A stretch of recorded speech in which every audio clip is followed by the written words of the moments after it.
우리는 왜 예수를 믿습니까? 예수 믿어 구원받기 위해서죠. 이것이 전통적으로 한국 교회에 내려온 구원론입니다. 그러나 우리가 조금 더 진지하게 성경을 읽기 시작하면 예수 믿고 구원받는 것은 하나님께서 우리를 부르신 첫 번째 단계라는 것을 곧 깨닫게 됩니다. 구약 성경 중에서 신자가 걸어가는 그 믿음의 길을 상징적으로 보여주는 책이 있죠. 그게 무엇이죠? 출애굽기요. 그렇죠. 출애굽기.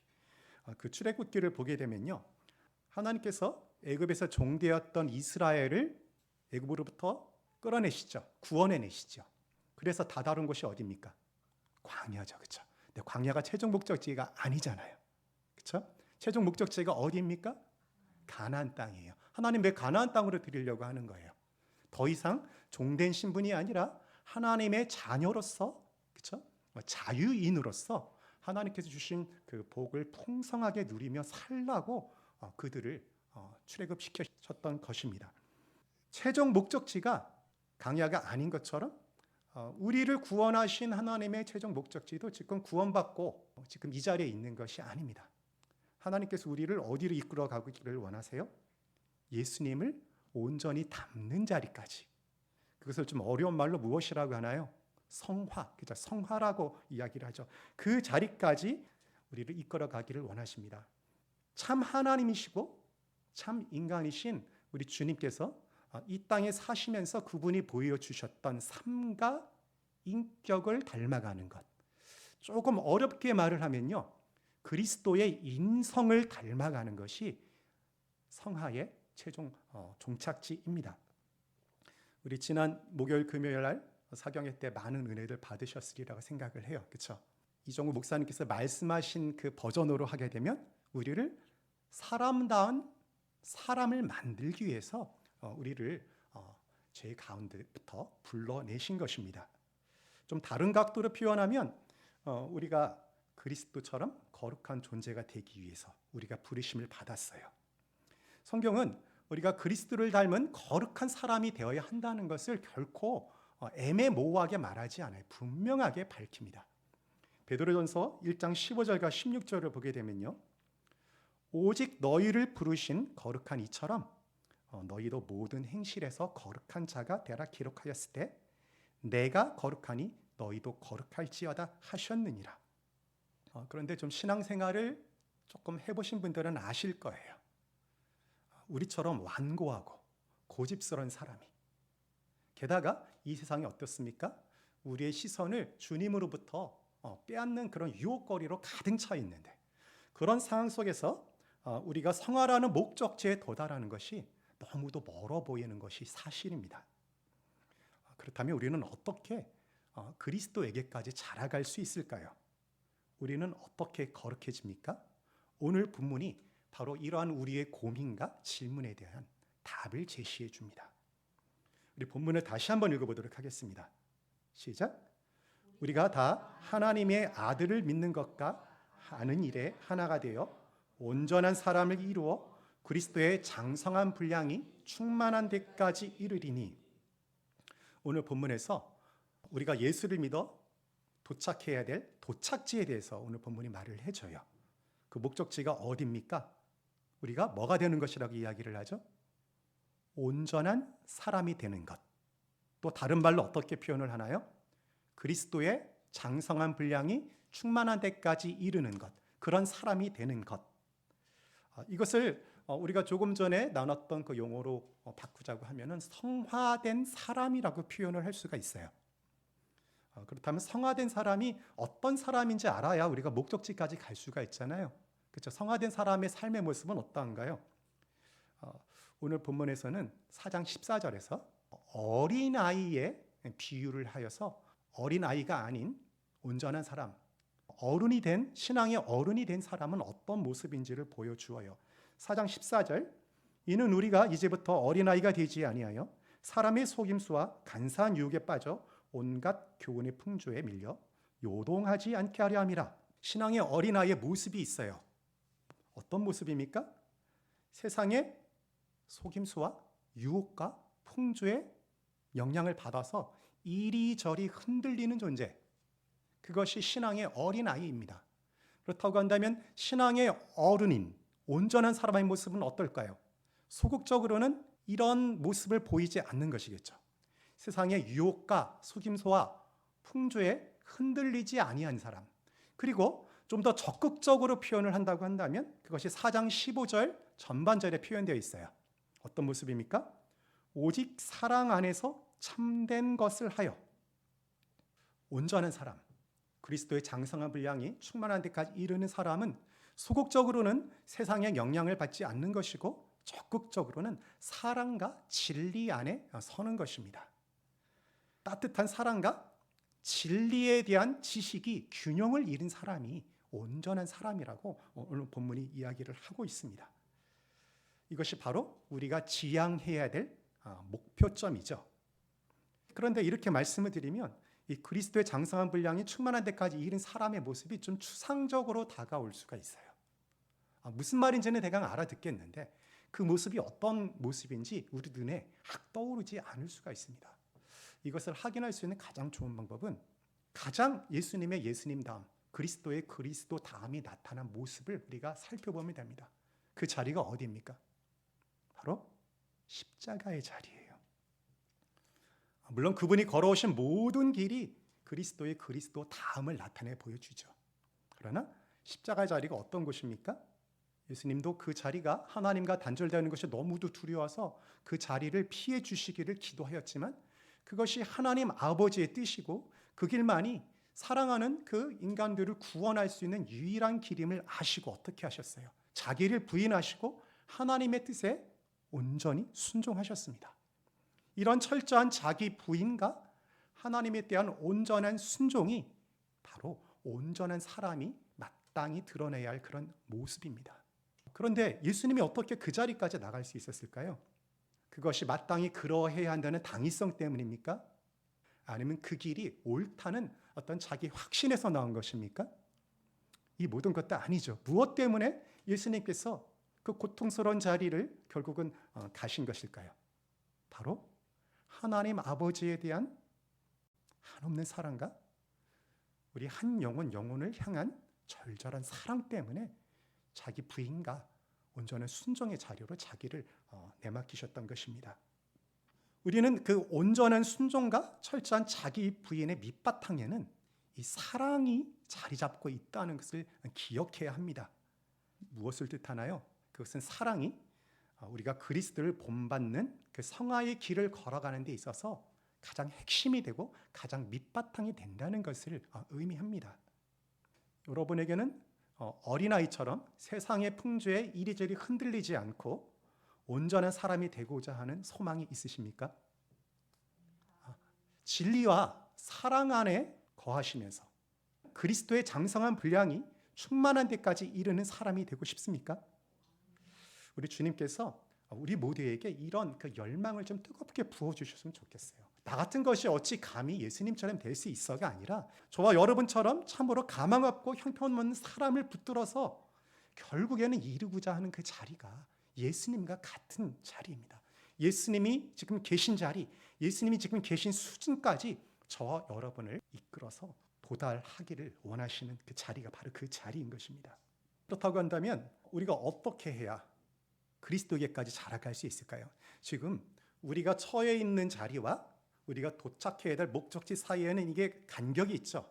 과정이 있어요. 그 과정이 어떤 과정입니까? 우리가 그리스도에게까지 자라가는 그런 과정이에요. 그러면 우리는 어떻게 그리스도에게까지 자라갈 수 있을까요? 오늘 본문에서 뭐라고 이야기를 하죠?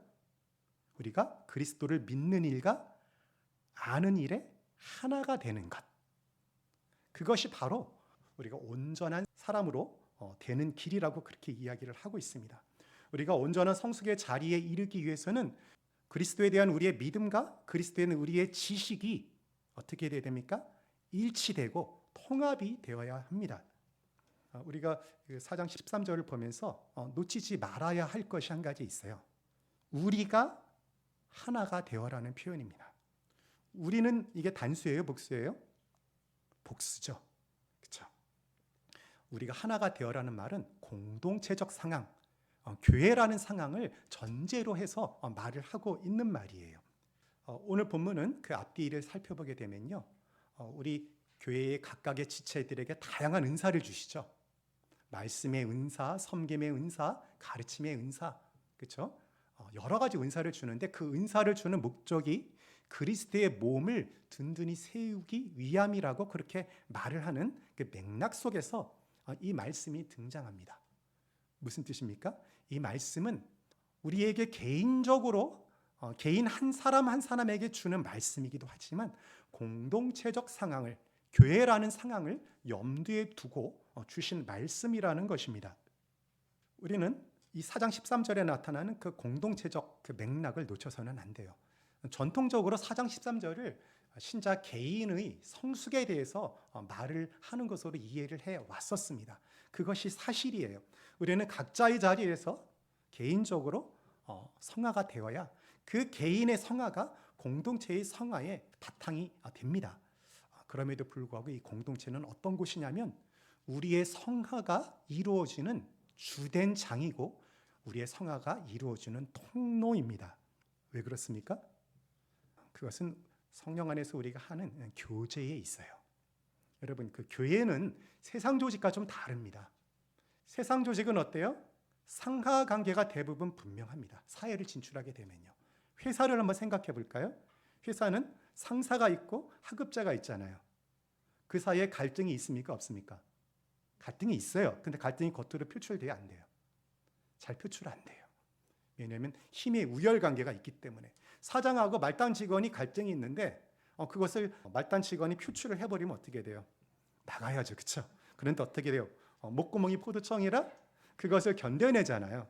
그래서 이 힘의 강약이 있는 어떤 관계, 힘의 우열이 있는 조직에서는 갈등은 있지만 갈등이 표면으로 좀처럼 드러나지 않습니다. 그런데 교회는 어때요? 우리가 다 하나님의 자녀잖아요. 동등한 존재로서 만나는 것이잖아요. 우리 교회는 그렇지 않지만 그래서 어떻게 됩니까? 어느 정도 수준까지는 좀 마음에 안 들어도 예의상 좀 점잖은 모습을 보여야 하기 때문에 참다가 자기가 정한 기준을 넘게 되면 어떻게 돼요? 자신의 본성이 드러나게 돼 있습니다. 그래서 알게 모르게 교회에 대해서는 상당히 우리 신자들 간에도 갈등이 많이 있습니다. 그런 가운데 어떻게 해요? 만약에 내가 정말 신앙이 있고 믿음이 제대로 들어온 신자라고 한다면 그 자리에서 내 감정과 성질대로 움직이는 것이 아니라 자신의 자기 중심적인 성향을 돌아보게 되고 자신에게 부족한 사랑이 필요함을 깨닫게 되고 그럼 어떻게 돼요? 사랑을 달라고 기도하게 되죠.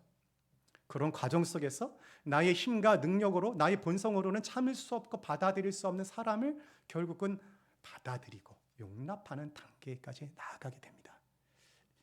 이 일이 바로 교회에서 일어나기 때문에 교회가 성화의 장이요, 성화의 통로예요. 왜냐하면 성화라고 하는 것은 홀로 서기가 아니에요. 혼자 있어서는 어때요?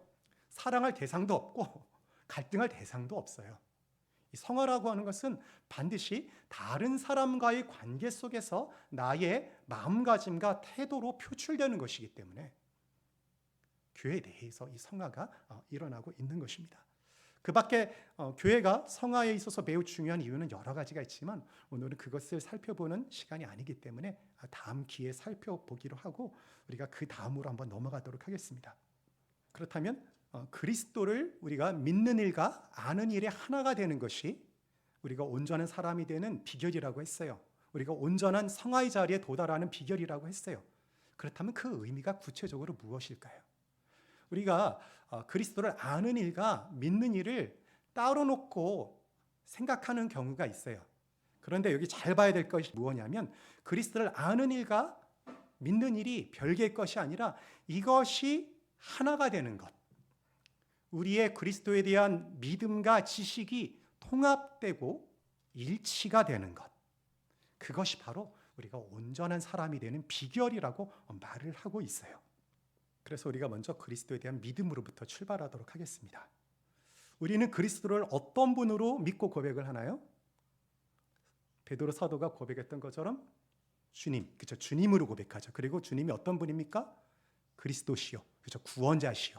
그리고 살아계신 하나님의 아들이라고 그렇게 고백을 하죠. 그리고 우리는 무엇을 고백해요? 그리스도께서 참 하나님이신데 그분이 인간의 육신을 입고 이 땅에 오셔서 이 땅에서 우리처럼 호흡하며 사셨죠. 사셨다는 사실을 믿고요. 그분이 십자가에 못 박혀 죽으셨다는 사실을 믿고 죽으셨다가 부활하신 것을 믿고 승천하셔서 지금은 어떻습니까? 하나님 보좌 우편에서 이 세상을 다스리고 계시고 우리를 위하여 중보하신다는 사실을 믿습니다. 그래서 우리가 어떻게 해요? 아까 우리가 했던 것처럼 예배 때마다 이런 믿음을 사도신경이라는 신조로서 고백을 하는 것이죠. 그런데 신앙이라고 하는 것은요, 단지 예수 그리스도에 대한 우리의 믿음을 고백하는 것. 조금 어려운 말로 하면 이게 도구마라 그러죠. 도구마, 교리입니다. 교리를 받아들이고 수용하는 것이 신앙의 전부가 아닙니다. 신앙은 단순히 교리를 받아들인 것보다는 훨씬 더 인격적이고 개인적이고 그런 것입니다. 무슨 말이냐 하면 그리스도를 우리가 어떤 분인지 고백하고 그분에 대한 믿음을 선포하는 데서 더 나아가서 그분을 우리가 인격적으로 만나고 친밀한 관계를 통해서 그분을 기뻐하고 그분의 생명력을 누림으로써 예수님이 이런 분이시구나 라고 하는 것을 깨닫고 아는 자리까지 나아가는 것. 우리 이번에 이정우 목사님이 그 그리스도를 안다는 의미가 무엇인지에 대해서 말씀하셨죠. 그분이 어떤 분인지 지적으로 알고 내가 그분을 나의 삶 속에서 체험하고 경험하고 그분에 대한 지식이 하나의 실체화가 되고 그것이 나의 인격 속으로 들어와서 나의 인격이 되는 것. 그래서 나와 그분이 하나가 되는 것. 그것을 그리스도를 제대로 안다라고 표현하셨죠. 이것이 바로 그리스도를 믿는 것과 아는 것이 하나가 되는 것입니다. 이럴 때 우리가 그리스도와 같이 온전하여집니다. 그리스도의 장성한 분량이 충만한 데까지 이르게 됩니다. 우리의 삶 가운데 사랑과 진리가 드러나게 되고 모든 사람들이 우리의 모습을 통하여 하나님의 영광을 발견하게 됩니다. 그리스도를 믿는 것과 아는 일에 하나가 되어서 온전한 사람이 되시기를 주님의 이름으로 축원합니다. 그래서 저는 저와 여러분의 성화가 이루어지는 장으로서의 교회의 중요성에 대해서 말씀을 드렸었습니다.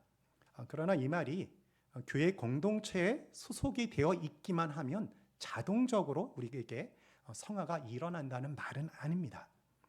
성화는 인격과 관련된 거예요. 그렇기 때문에 개인적인 측면이 상당히 강합니다. 그러므로 우리는 각자의 삶의 자리에서 예수님과 친밀한 사귐과 나눔을 통해 가지고 성화되어지기에 힘쓰고 그것을 사모해야 합니다. 그러나 우리가 동시에 잊지 말아야 할 것이 있습니다. 그것은 교회가 우리가 하나의 공동체가 되어서 성화를 이루어가는 중요한 장이라는 그런 사실입니다. 공동체가 그래서 우리의 성화에 강력한 영향력을 끼친다는 사실입니다. 성화가 우리의 삶의 목표고 또 교회가 그 성화에 있어서 정말로 중요한 역할을 감당하는 것을 일찍이 잘 깨달은 칼빈 선생님은 교회는 신자의 어머니라고 말씀을 하셨어요. 무슨 뜻이에요? 우리 지호가 저기 있지만 지호가 만약에 엄마를 떠나게 되면 어떻게 돼요? 자라날 수 없고 심지어는 생명을 유지할 수가 없어요. 이와 마찬가지로 교회를 떠난 신자는 자라날 수 없고 성화될 수 없고 생명을 오래도록 유지할 수가 없습니다. 저 여러분이 이전에는 이 사실을 그냥 머리로만 알고 있었지만 코로나를 겪으면서 우리가 교회로부터 단절된 어떤 기간들을 거치면서 정말로 교회가 우리의 신앙에 얼마나 중요한 것인지 깨달았을 것이라고 생각을 합니다. 그래서 여러분에게 교회가 무엇인가? 나는 어떤 교회의 지체로 서야 하는가? 나는 교회를 위하여 무엇을 섬겨야 하는가 하는 여러 가지 고민을 하였을 것이라고 생각을 합니다. 알렉산더 디마의 그 소설 중에 삼총사라는 것이 있습니다. 여러분 읽어보셨나요? 읽어보지는 않았어도 영화는 보셨을 거예요. 마지막에 보게 되면요, 멋진 장면이 있죠. 거기 나오는 그 삼총사의 모토가 있습니다. All for one, one for all. 모든 사람은 한 사람을 위해 존재하고 한 사람은 모든 사람을 위해 존재한다는 것이에요. 왜냐하면 그 한 사람 한 사람이 역량이 뛰어나고 대단한 검술사이지만 한 사람의 능력으로는 대의를 이룰 수가 없잖아요. 그래서 대의를 이루는 일에 그들이 어떻게 합니까? 하나의 운명 공동체가 되고 그렇게 되면서 어떻게 해요? 한 사람은 그 공동체에 헌신을 하고 공동체는 한 사람을 보호하고 한 사람이 잘하는데 최선을 다하는 것입니다. 저는 우리 교회와 우리 각 지체와의 관계가 이런 관계라고 생각을 합니다. 각 지체는 교회 공동체의 귀함을 알고 그것을 위해 헌신하고 교회 공동체는 한 지체의 귀함을 알아서 그 지체를 보호하고 돌보고 또 온전한 성화의 자리로 갈 수 있도록 돕는 관계. 이 관계가 진정한 교회와 교회의 지체와의 관계라고 할 수 있을 것입니다. 그렇다면 우리 교회는 어떻게 해야 그리스도를 믿는 일과 아는 일의 하나가 되는 것을 공동체적 차원에서 이루어갈 수 있을까요? 저는 간단하게 두 가지 적용점을 좀 제시하고 싶습니다. 첫째, 모이기에 우리가 힘써야 합니다. 성화의 과정은 조금 전에 말씀드렸던 것처럼 각계격파의 장이 아닙니다. 함께 모여서 교제하고 서로 부대끼는 가운데 하나님 주시는 은혜를 경험하는 그런 과정입니다. 그러므로 예배와 공적 모임에 참여하기에 힘쓰시고 말씀을 배우고 말씀 안에서 교제하고 또 기도하는 자리에 함께 하시기를 힘쓰십시오. 이것이 우리가 근본적으로 예수 그리스도를 알고 경험해 나가는 핵심적인 통로가 됩니다. 두 번째는 마음가짐에 관한 것인데요. 공동체를 귀하게 여기십시오. 아마도 공동체 속에서 이렇게 생활하다 보면요, 좀 부대끼는 분들이 있을 거예요. 그리고 좀 나와 결이 같지 않아서 좀 마음이 잘 맞지 않는 분들이 있을 수 있습니다. 그러나 우리 모두는 하나님이 부르신 이 성화의 과정을 함께 걸어가는 동지입니다. 그래서 서로를 좀 소중히 여기고 서로를 위해서 좀 기도하고 서로를 사랑으로 섬겨줬으면 좋겠어요. 특별히 나하고 가장 맞지 않는 사람.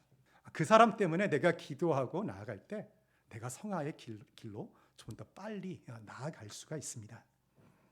우리는 이번 사경회를 통해서 교회가 무엇인지에 대해서 확인을 했어요. 교회는 하나님의 비밀이고 하나님의 영광입니다. 세상 사람들은 알 수 없는 하나님의 비밀과 하나님의 영광이 가득 채워져 있고 그것이 드러나는 것이 교회라는 것을 확인해 보았어요. 또 오늘 어떻습니까? 교회가 하나님이 우리를 부르신 목적, 그것이 무엇입니까? 우리가 예수님같이 거룩해지는 것인데 예수님의 자리와 예수님의 수준까지 올라가는 것인데 그것을 이루는 주요한 장가, 통로로서 교회를 우리에게 은혜로 주셨다는 것을 확인하였습니다. 그러므로 귀한 교회의 지체로 저와 여러분을 부르신 것을 하나님 앞에 감사하십시오. 그리고 내가 이 교회의 지체로서 교회로부터 주님 주신 은혜를 누릴 뿐만 아니라 또한 나에게 이 교회를 위하여 섬길 수 있는 영역이 있다는 것, 내가 섬겨야 하는 책임이 있다는 것도 동시에 돌아보시길 바랍니다. 그리하여서 우리가 함께 손을 맞잡고 예수님같이 거룩해지는 이 성화의 과정을 함께 걸어가십시다. 그런 과정 속에서 주님의 몸된 교회를 우리 주님이 기뻐하시는 참된 교회로 함께 세워나가십시다. 그 과정 가운데 우리가 이 세상에서도 하나님 나라의 그 비밀을 맛보고 진정한 은혜를 누릴 수 있을 것입니다. 이런 복된 삶을 사는 저 여러분이 되시기를 주님의 이름으로 축원합니다.